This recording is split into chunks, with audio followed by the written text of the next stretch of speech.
Growing up, our parents wanted everything to be perfect. Our clothes had to be perfect, our friends had to be perfect, our room, everything had to be perfect. How many of you guys can say that everything in your life is perfect right now? No one. Does that kind of mean that we're disappointments because we couldn't meet their expectation of having everything in our life be perfect? Typically, yes. So let me show you my two favorite disappointments. This is my older brother, Keith, and that is my little brother, Michael. Keith, in my eyes, is like the perfect child. He's the best, he's the most responsible, he is very dedicated and knows what he's doing, he's very responsible. And then there's me. I still achieve things, but I'm definitely getting in trouble way more than Keith is, hands down. And then we have my little brother, who also accomplishes things because he's also in the Boy Scouts, but he has kind of sadly followed me and also gets in trouble just as much as me. So growing up, I was surrounded by two brothers, so not only was I able to see them grow up and what my parents expected of them, but as a daughter, I also got you're my daughter, so you have to be this, this, this, and this, because, you're my daughter, that's how it works. But not only did I see the sons, I also saw the daughters aspect. So now I'm going to talk about the expectations on sons from their parents. As a son, you're kind of expected to be more tough and more responsible and you're not really going to get upset as often and you're not as emotional or shy, and you have to walk in a room and demand your presence, and you're yeah, I'm the son, it's what I'm here for, I'm in charge. This is what an Australian study called the man box. The man box showed that men feel like they have to be more tough, not ask for help, and very assertive. Because of this study, 64% of them had suicidal thoughts in the past 2 weeks, and 55% were involved in a traffic accident in the past year. Because they felt the need to not ask for help and not show that they were ever upset or maybe just needed a little extra support, that probably put them in a really dark place mentally, which is probably why they had those suicidal thoughts. And then because they had to be so tough and aggressive, I took a DMV course. I know what aggressive driving is, and the actions of being tough and aggressive can lead to more traffic accidents. So I asked some of my guy friends what they felt their expectations were as a son and whether they met those expectations. The first thing they told me was that they were disappointments to their parents. They immediately were just yeah, kind of a disappointment to the family, I'm not gonna lie.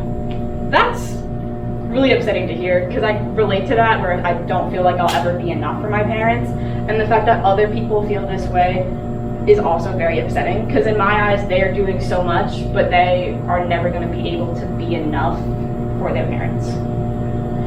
If you have a sibling, it's even harder because my little brother Michael, I remember that he always was dang, I'm not doing as much as Emily, or I'm not doing as much as Michael, I didn't score as high on this test as him. Because I remember I got two more points than Keith on his AP, or not his AP, one of his Regents exams in 8th grade. Because I just wanted to be better than Keith.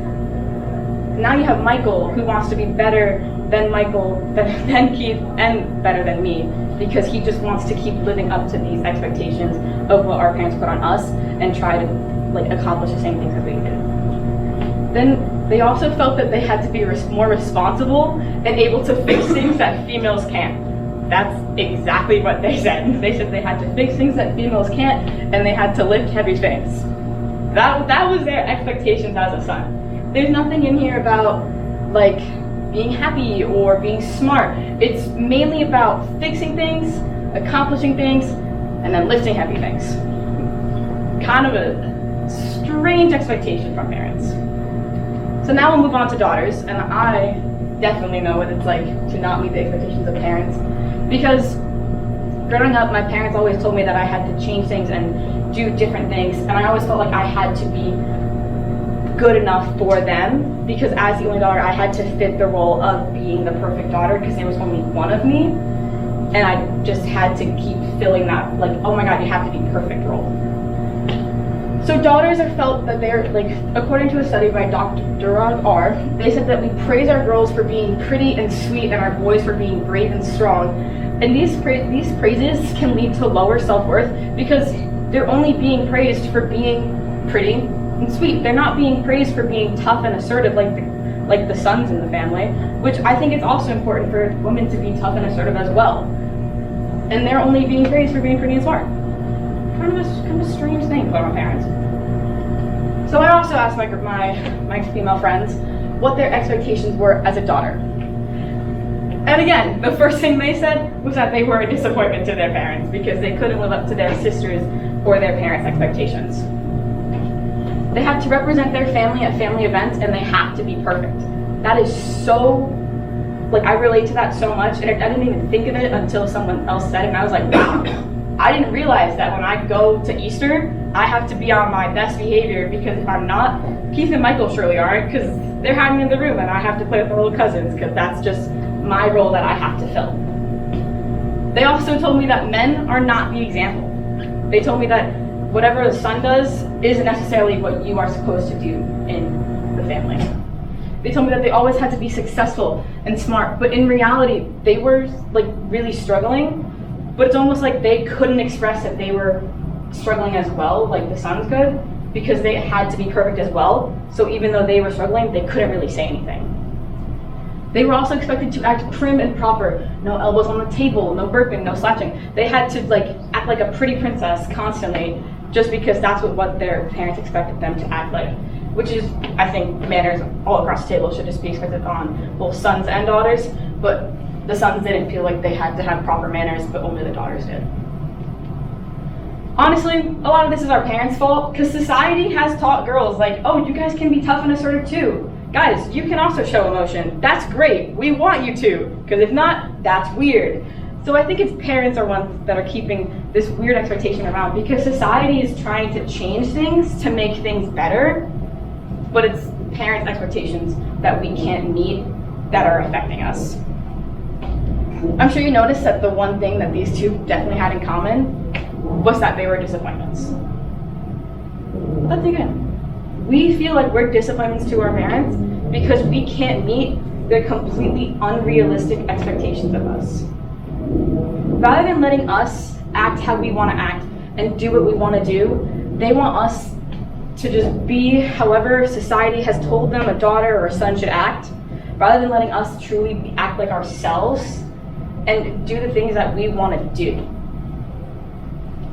Basically, it is because of their unrealistic expectations that we are able to grow and thrive and always be better than we were yesterday. Because growing up, we always tried to meet unrealistic expectations, and if you're striving for a goal that is completely unreachable, then you're always just going to keep trying to be better because you want to keep reaching for the impossible thing. But it's impossible to get to, so you just keep trying to be better.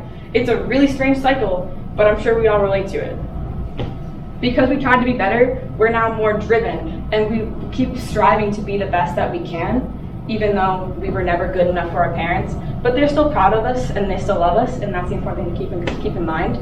But just remember that because we had to live up to their unreasonable expectations, we're able to just keep pushing forward and doing better because we were never good enough as kids.